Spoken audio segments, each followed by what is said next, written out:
नमस्कार दोस्तों, आप सभी का मेरे YouTube चैनल में हार्दिक स्वागत है।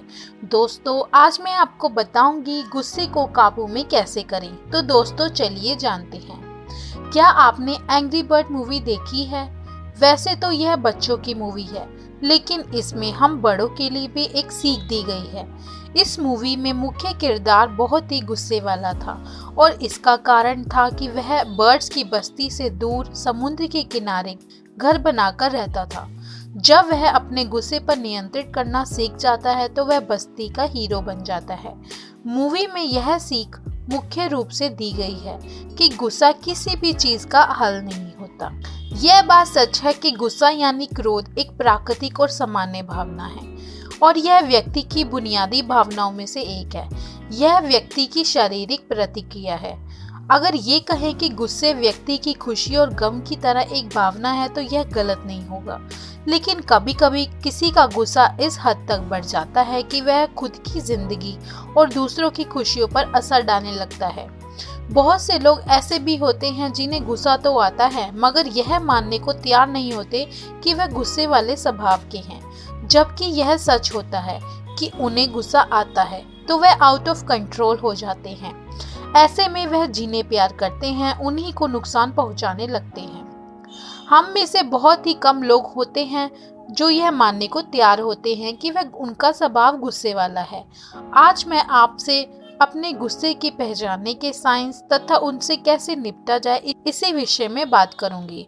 तो दोस्तों, सबसे पहले जानते हैं गुस्सा पहचानने के साइंस। जीवन केवल खुशियों का नाम ही नहीं, इसमें खुशियों के साथ साथ परेशानी भी आती जाती रहती है। ऐसे में कठिन परिस्थितियों से मुंह मोड़ लेने में समझदारी नहीं है, बल्कि अपने गुस्से की आंच से अपने रिश्तों को बचाने में समझदारी है। गुस्से के कुछ ऐसे साफ साइन होते हैं जिन्हें यह पता लगता है कि आप या हम गुस्सा है, जैसे धैर्य में कमी, गाली देना, सामने वाले को नीचा दिखाना, चिड़चिड़ाना, हर चीज के लिए दूसरे को दोषी ठहराना, गुस्सा होने पर काम करना बंद कर देना या पीछे हट जाना, लोगों को आपसे बचने की कोशिश करना, पत्नी, बच्चों और रिश्तेदारों को आपसे बात करने में डरना। इसे आप एक प्रकार सामान्य लक्षण मान सकते हैं, लेकिन इन सब के अलावा भी गुस्से के बहुत सारे साइन हो सकते हैं। हमारे आसपास के लोगों, दोस्तों, रिश्तेदारों या फिर खुद में भी इस तरह के लक्षण हो सकते हैं, पर इनसे किसी भी प्रकार की शर्मिंदगी नहीं होनी चाहिए, बल्कि इस समस्या का समाधान ढूंढना चाहिए। इसलिए अगर आपको लगता है कि आपको गुस्सा आता है, इसमें आपको खुद को पहल करनी पड़ेगी। अब सवाल यह उठता है कि कैसे लाए अपने गुस्से को काबू। तो दोस्तों, उसके लिए जानते हैं उपाय। ज्यादातर लोग अपने गुस्से को दोस्तों, रिश्तेदारों से छुपा लेते हैं, लेकिन इनके गुस्से का पता इन लोगों को अपने परिजनों के साथ किए गए व्यवहार से पता लगता है। इनका गुस्से के दर्शन तब आप कर सकते हैं जब ऐसे लोग उन पर गुस्सा होते हैं जिनसे वे प्यार करते हैं। अगर आप भी इतने गुस्से वाले इंसान हैं तो कुछ आसान से उपाय अपनाकर आप गुस्से को जड़ से गायब करके अपने रिश्ते को सुंदर बना सकते हैं। तो दोस्तों चलिए जानते हैं उन उपायों के बारे में। 10 तक नंबर गिने। जब आपको लगे कि आप गुस्से में हैं तो सबसे पहले कोई प्रतिक्रिया करने की बजाय शांत हो जाएं और गहरी सांस लें। इससे आपको गुस्से पर कंट्रोल करने में मदद मिलेगी। और एक बात जो मैं आपको कहने जा रही हूँ, हो सकता है आपको बचकाना लगे, वो है कि 10 तक नंबर गिने। इससे आपको सोचे समझने का थोड़ा वक्त मिल जाएगा। एक ब्रेक लें। अगर आप गुस्से में बेकाबू हो जाते हैं तो सबसे जरूरी है ऐसी परिस्थितियों में जब आपको लगे कि गुस्सा बहुत ज्यादा आ रहा है, तब आप किसी की बहस में शामिल ना हो, क्योंकि हो सकता है आप अपना आपा खो दें। इसलिए अच्छा होगा कि आप उस जगह से हट जाएं या एक छोटा सा ब्रेक लें या फिर ठंडा पानी पी लें और थोड़ा टहल लें।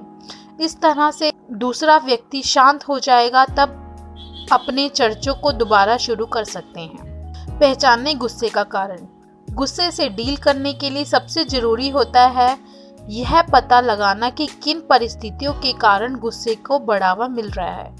परिस्थितियों और कारणों को अच्छे से समझें और उससे उपजी परेशानियों को दूर करें। व्यायाम करके गुस्से को करें शांत।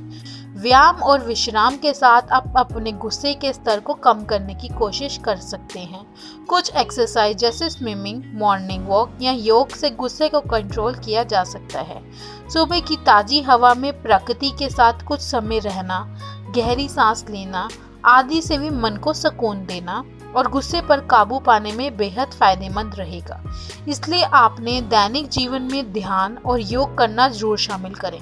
कभी कभी वर्कलोड के कारण हम ठीक से सो नहीं पाते, जिसके कारण सिर दर्द, तनाव और चिड़चिड़ाहट होने लगती है और हम बेवजह दूसरों पर चीखते चिल्लाते हैं। इसलिए आप अपने व्यस्त दिनचर्या से 7 घंटे का वक्त सोने के लिए जरूर निकालें, क्योंकि 7 से 8 घंटे की नींद अच्छे स्वास्थ्य के लिए आवश्यक होती है। गुस्से का स्वभाव इंसान के सारे अरमानों पर पानी फेर देता है, इसलिए अपने गुस्से को नहीं दबाएं, बल्कि अपने गुस्से के कारणों को पहचानें और गुस्से को दूर करने का प्रयास करें। एक बार कोशिश तो करके देखिए, तो फिर आप खुद ही महसूस करें कि गुस्से के गायब होने से रिश्ता कितना सुंदर बन जाता है। तो दोस्तों, ये थी हमारी आज की खास वीडियो। मैं उम्मीद करती हूँ आपको ये जानकारी पसंद आई होगी। अगर आपको ये जानकारी फायदेमंद लगे तो इसे अपने दोस्तों के साथ शेयर करना ना भूलिए।